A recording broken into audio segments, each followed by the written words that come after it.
నమస్తే, welcome to my channel Lakshmi Ramana recipes. ఈరోజు మనం పర్ఫెక్ట్గా ఫస్ట్ టైం చేసేవాళ్ళు కూడా చాలా ఈజీగా ఈ మెథడ్లో అయితే ఈ పూర్ణం బూరెల్ని చేసేయచ్చండి. మేము సుగీలు అని అంటాము.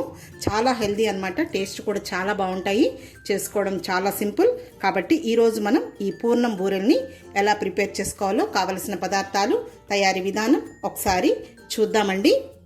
ఇక్కడ నేను ఈ సైజ్ కప్పుతో 1 కప్పు పచ్చిశనగపప్పు తీసుకున్నానండి. ఇది 1/4 కేజీ పచ్చిశనగపప్పు.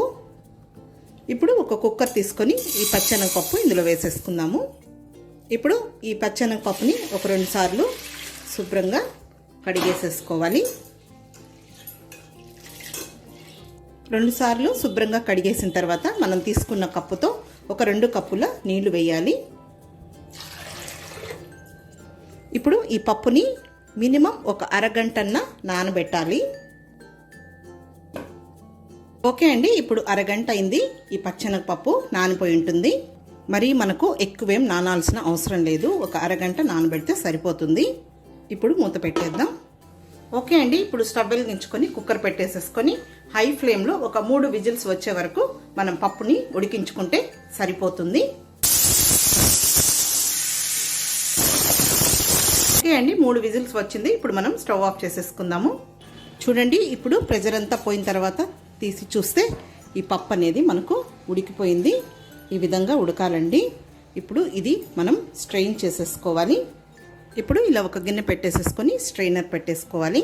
ఇలా ఈ పప్పుని స్ట్రెయినర్లో వేసేసుకుందాం. మనం ఈ నీళ్ళని వేస్ట్ చేయకుండా రసం చేసుకోవచ్చండి. చాలా బాగుంటుంది.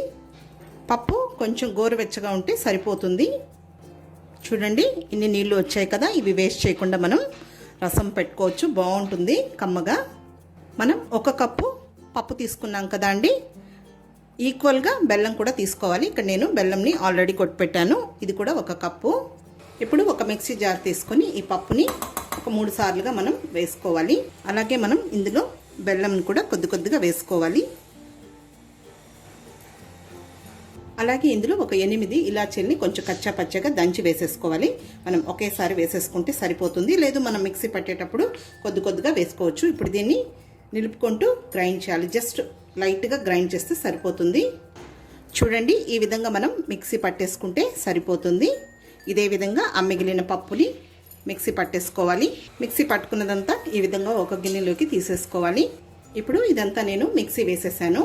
ఇప్పుడు మిక్సీ పట్టుకున్నదంతా కూడా ఈ విధంగా ఒక ప్యాన్లోకి తీసేసుకోవాలి. ఇప్పుడు ఈ పూర్ణాన్నంతా మీడియం ఫ్లేమ్లో ఒక 5-6 నిమిషాలు కలుపుకుంటూ ఇలా కొంచెం దగ్గర పడే వరకు మనం దీన్ని కుక్ చేసుకోవాలండి. కొంచెం కలర్ కూడా మనకు మంచిగా వస్తుంది. ఆ బెల్లం అనేది కొంచెం లైట్గా పాకంలాగా వచ్చి, ఇప్పుడు ఇందులో కొద్దిగా నెయ్యి వేసుకుందాము. 1 టేబుల్ స్పూన్ నెయ్యి వేసుకుందాము. ఓకే అండి, చాలు. ఇప్పుడు మనం స్టవ్ ఆఫ్ చేసేసుకుందాము. ఇది మళ్ళీ గట్టిగా అయిపోతుంది. పూర్ణం బూరెల కోసం మామూలుగా మనం ఇంట్లో దోశ, ఇడ్లీ చేస్తూ ఉంటాం కదండి, దోశ పిండి. మేము దీంతోనే ఎక్కువగా ఈ పూర్ణం బూరెల్ని చేస్తాము. లేదు మైదా పిండితో పూర్ణం బూరెలను చేస్తామండి. అది ఈసారి నేను వీడియో అప్లోడ్ చేస్తాను. ఇక్కడ నేను 1 కప్పు దోశ పిండి తీసుకున్నాను. ఈ దోశ పిండి అనేది మరీ లూజ్గా కాకుండా చూడండి ఈ విధంగా గట్టిగా ఉండాలి. ఇప్పుడు ఇందులో కొద్దిగా సాల్ట్ వేసుకుందాము, పైన మనకు చప్పగా లేకుండా. అలాగే 1 టీ స్పూన్ చక్కెర వేసుకోవాలి.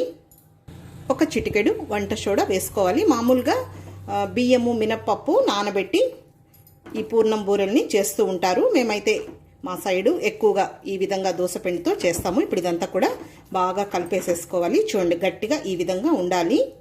మీకు ఈ దోశ, ఇడ్లీ పిండి బ్యాటర్ కావాలంటే ఆల్రెడీ నేను చాలా రకాల డిఫరెంట్ స్టైల్లో వీడియో అప్లోడ్ చేశాను. ఒకసారి చూడండి. ఆ పిండితో మనం బూరెలు చేసుకుంటే సరిపోతుంది. మినప్పప్పు, బియ్యము అన్నీ వేసి మనం గ్రైండ్ చేసుకుంటాం కదా. చూడండి, ఇది బ్యాటర్ అనేది మనకు నీళ్ళగా ఉండకూడదు. గట్టి పిండే ఉంటుంది కదా, అందులోనే మనం కొద్దిగా సాల్ట్, వంట సోడా వేసేసామంటే మనకు పర్ఫెక్ట్గా వచ్చేస్తుంది. చూడండి, ఈ విధంగా ఉండాలి. ఇలా పిండిని కొంచెం బాగా ఇలా మిక్స్ చేసేసుకుంటే సరిపోతుంది. ఇప్పుడు ఈ పూర్ణాన్నంతా ఒకసారి బాగా చేత్తో మిక్స్ చేసేసుకోవాలి. మనకు ఏ సైజులో కావాలనో ఆ సైజులో కొంచెం చేతికి నీళ్ళు అంటుకొని ఈ విధంగా బాల్స్ చేసేసుకోవాలి. మరీ పెద్దవి లేకుండా కొంచెం మీడియం సైజులో చేసుకుంటే సరిపోతుందండి. కొంతమంది కొంచెం పెద్దవిగా చేసుకుంటారు. ఇప్పుడు చేసుకున్నవన్నీ ఈ విధంగా ప్లేట్లో పెట్టేసుకోవాలి. మనం ఈ పిండిని ఫ్రిడ్జ్లో స్టోర్ చేసుకొని మనకు ఎప్పుడు కావాలో అప్పుడు కూడా చేసుకోవచ్చండి వేడివేడిగా. తర్వాత ఇదే పద్ధతిలో మనం బొబ్బట్లు కూడా చేసుకోవచ్చు. ఇదే పూర్ణంని యూస్ చేసుకొని తర్వాత ఇదే పూర్ణంలో కొంచెం మనం పచ్చి కొబ్బరి మిక్స్ చేసుకొని అలా కూడా చేసుకోవచ్చండి. అది కూడా ఇంకొక మెథడ్ అనమాట. ఓన్లీ పచ్చి కొబ్బరితోనే కూడా మనం బూరెలు చేసుకోవచ్చు. నేను అవన్నీ కూడా మీకు ఈసారి వీడియో అప్లోడ్ చేస్తాను. తర్వాత బియ్యం మినప్పప్పు కూడా నానబెట్టి మనం బ్యాటర్ని రెడీ చేసుకొని చేస్తాం కదా, అలా కూడా నేను ఈసారి మీకు వీడియో అప్లోడ్ చేస్తాను. కానీ ఈ విధంగా మనం చాలా ఈజీగా చేసేసుకోవచ్చండి. దోసపిండి ఇంట్లో ఉంటుంది కాబట్టి. ఇప్పుడు స్టవ్ వెలిగించుకొని ప్యాన్ పెట్టుకొని ఆయిల్ వేసేసుకుందాము. ఆయిల్ మరీ తక్కువ వేయకూడదండి, అవి మనకు అడుగంటిపోతాయి. ఇప్పుడు ఆయిల్ వేడెక్కే లోపల మనం చేసుకున్న ఈ పూర్ణం ఉంది కదా, ఇది ఇలా వేసేసుకొని పైన పిండి వేసేసుకొని ఇలా డిప్ చేసేసుకొని వేసేయాలండి. చూడండి, ఈ విధంగా పిండిని ఇలా ముంచేసి ఫ్రై చేసేసుకోవాలి. ఓవర్గా హీట్ అవ్వకూడదండి, కొంచెం వేడెక్కిన తర్వాత ఫ్లేమ్ని తగ్గించుకోవాలి. ఇప్పుడు మనం ఫ్లేమ్ని మీడియంలో పెట్టేసుకుందాము. ఇప్పుడు ఒక్కొక్కటే వేసేసుకుందాము.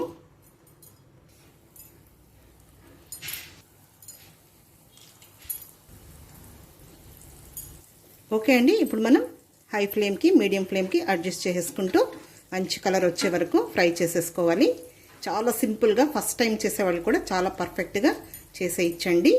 మీకు ఇలా పైన కొంచెం గ్యాప్స్ వచ్చాయనుకోండి, కొంచెం పిండిని పైన ఫిల్ చేసేయచ్చు. లేదు మీరు దోశ పిండితో వద్దనుకుంటే ఒక బియ్యము ఒక మినప్పప్పు ఒక 4 గంటలు నానబెట్టేసేసుకొని చేసేసుకోవచ్చండి. కానీ దోశ పిండితో ఈ విధంగా మనం ఇన్స్టెంట్గా చేసేసుకోవచ్చు, బాగుంటాయి. అప్పటికప్పుడు మనం రుబ్బి చేసే పిండి కంటే. ఓకే అండి, వేగిపోయాయి, తీసేసుకుందాము. చూడండి, మంచి కలర్ వచ్చాయి. ఇప్పుడు ఈ విధంగా ఒక స్ట్రైనర్లో వేసేసుకుందాము. చూడండి, మనకు పిండి కూడా పగలకుండా నీట్గా వచ్చింది. చూడండి ఎంత బాగున్నాయో. ఇంకా ఇదే విధంగా మిగిలిన పిండినంతా కూడా చేసేసుకోవాలి. ఒక నాప్కిన్ వేసుకున్న ప్లేట్లోకి షిఫ్ట్ చేసేసుకోవాలి. చూడండి, మనకు పూర్ణం బూరెలు రెడీ అయిపోయాయి. మనకు పిండి బయట రాకుండా చాలా పర్ఫెక్ట్గా వచ్చాయి. ఇప్పుడు డిష్ అవుట్ చేసేసుకుందాము. ఇప్పుడు సర్వింగ్ ప్లేట్లోకి డిష్ అవుట్ చేసేసుకుందాము. మనకు ఆయిల్ కూడా ఎక్కువ పీల్చలేదు. చూడండి, నేను పిండంతా చేయలేదండి, కొద్దిగానే చేశాను. ఫ్రిడ్జ్లో పెట్టేస్తాను, కావాలనుకున్నప్పుడు చేసుకుంటాము. అంతే అండి, చూసారు కదా పూర్ణం బూరెల్ని ఎలా ఈజీగా ప్రిపేర్ చేసేసుకోవచ్చు. మేమైతే సుగీలు అంటామండి ఇక్కడ. కాబట్టి మీరు కూడా ఒకసారి తప్పకుండా ట్రై చేయండి, చాలా బాగుంటాయి. చూడండి ఎంత స్మూత్గా ఉన్నాయో. చూడండి, పూర్ణము పైన కూడా క్రిస్పీగా సాఫ్ట్గా. కాబట్టి తప్పకుండా ట్రై చేయండి. ఈ వీడియో మీకు నచ్చినట్లయితే నా యూట్యూబ్ ఛానల్ లక్ష్మీ రమణ రెసిపీస్ని కొత్తగా చూస్తున్న వారైతే నా ఛానల్ని తప్పకుండా సబ్స్క్రైబ్ చేసుకోండి. నచ్చితే లైక్ చేయండి, షేర్ చేయండి. ఇంకొక మంచి వంటతో మళ్ళీ కలుద్దాం. నమస్తే అండి.